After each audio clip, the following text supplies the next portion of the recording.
qualquer mestre maçom, os 5 pontos da fraternidade são a pura essência do que significa a irmandade.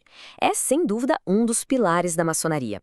Mas, sabe, uma pergunta bem simples sobre eles acaba revelando uma história muito, mas muito mais profunda.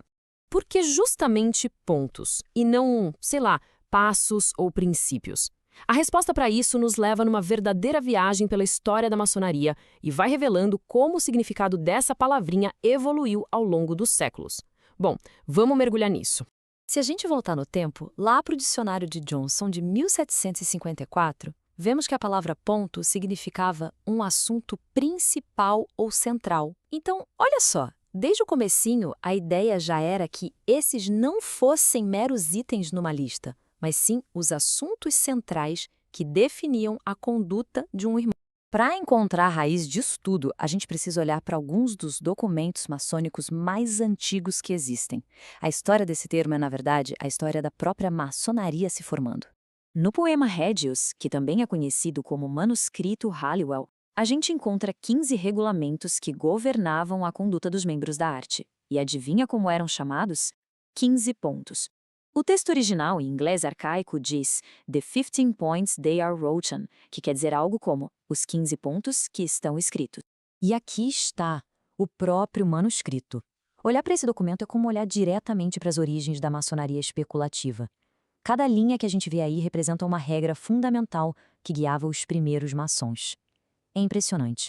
Com o tempo, esses 15 pontos foram evoluindo. Em preleções inglesas bem antigas, eles se tornaram os 12 pontos originais. E a importância deles era gigantesca. Eles eram vistos como a base de todo o sistema, compreendendo a cerimônia de iniciação inteirinha. E esses 12 pontos cobriam absolutamente tudo, desde a abertura dos trabalhos, a preparação do candidato, a oração, até o encerramento. Cada ponto era uma etapa essencial, indispensável no processo de se tornar um maçom. Sem eles, ninguém podia ser legalmente recebido na ordem. E isso nos traz da história lá de trás para o presente. Dos 15, passando pelos 12, a gente chega finalmente ao conceito que é central para a maçonaria moderna. Chegamos a 5. Hoje, toda essa tradição é como se fosse destilada em 5 pontos essenciais que definem a relação entre os irmãos. Eles formam o coração da instrução e da conduta de um mestre maçom. O Dr. George Oliver, que foi um historiador maçônico proeminente, resumiu isso de uma forma brilhante.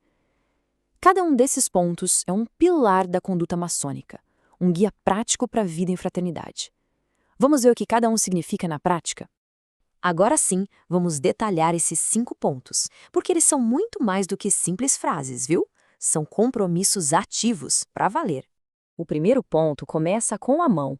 É o gesto da saudação, claro, mas o significado vai bem além. É o contato inicial, aquele aperto de mão que comunica, sem precisar de palavras, o reconhecimento, a aceitação e a promessa de apoio mútuo.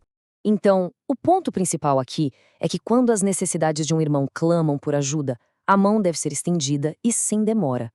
É um ato de amizade e de amor fraterno, oferecendo aquele suporte que pode, literalmente, salvar alguém da ruína. O segundo ponto é simbolizado pelos pés. E eles nos chamam para a ação. Não se trata só de estar disposto a ajudar, mas de ser proativo, de ser ágil, de estar pronto para se mover em auxílio de um irmão. E o que é muito interessante aqui é a amplitude desse ponto. Ele compromete o maçom a apoiar um irmão nos seus empreendimentos, mas também a avançar no exercício da caridade para com qualquer pessoa em necessidade, seja ela maçom ou não. A fraternidade aqui se estende para toda a humanidade. O terceiro ponto nos leva para uma esfera mais íntima, mais espiritual, a da devoção, da oração. Albert G. Mackey, um grande escritor maçônico, capturou a essência disso perfeitamente. Ao orar, o bem-estar de um irmão deve ser lembrado como se fosse o nosso. Incluir um amigo nas nossas preces não diminui a força delas, pelo contrário, engrandece. O quarto ponto fala sobre confiança. Mas é mais do que só guardar um segredo, sabe? Tem a ver com a integridade de quem recebe esse segredo. Pensa bem, se um irmão nos confia um segredo, a gente se torna guardião de uma confiança. Trair isso não é só revelar uma informação, é colocar essa pessoa em perigo, potencialmente. Enquanto na vida comum uma confiança que a gente não pediu pode não carregar uma responsabilidade, Na maçonaria, ela carrega. E essa responsabilidade é absoluta. E, finalmente, o quinto ponto. Este aqui talvez seja o teste mais forte da lealdade fraterna: a defesa da honra. Essa interpretação, nossa, é muito poderosa. A gente deve sim advertir um irmão sobre as falhas dele, com franqueza e bondade, mas nunca, jamais, denegrir seu caráter pelas costas.